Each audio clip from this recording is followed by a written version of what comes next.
ఇలాంటి స్వచ్ఛమైన వాటర్లో పడేశారు. ఇలాంటి స్వచ్ఛమైన వాటరు ఫ్రెష్గా ఇప్పుడే వెళ్తున్నాయి. స్వచ్ఛమైన వాటరు ఇలా నదిలో పారుకుంటా వెళ్తాయి అన్నమాట. స్వచ్ఛమైన వాటర్లో బండిపోయింది. అది స్వచ్ఛమైన వాటర్లో పడి అది కూడా పవిత్రం అయిపోయింది అన్నమాట.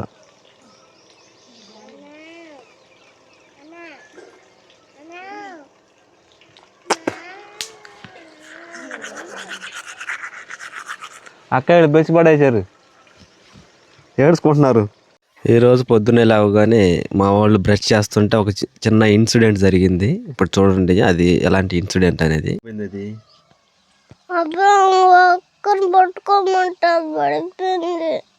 వాడు పట్టుకోలేదా దాన్ని, నెట్టేసాడు దాన్ని.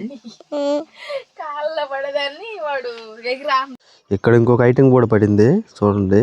ఇలాంటి స్వచ్ఛమైన వాటర్లో ఇలాంటి వస్తువులు అయితే వారంలో ఒకసారైనా పడతాయి అనుకుంటున్నా తెలిసి. నేను అబ్జర్వ్ చేయను. ఒకటి పడింది కదా పొద్దున్న ఇందాక చూపించాను, మళ్ళీ అది ఒకటి. ఇట్లాంటివన్నీ పడిపోతూ ఉంటాయి ఇక్కడ. కడుక్కోండి, రండి వచ్చి కడుక్కోండి. ఇదిగోండి వీళ్ళు మొహం కడుక్కోవడానికి వచ్చి ఈ బ్రష్ ఏడు పడేసేసారు. ఈ బ్రష్ ఏడు పడేసి మా అమ్మాయి అయితే బాధపడుతుంది. చూడండి ఎట్లా చూస్తున్నారు. అది రండి కడుక్కొని రండి.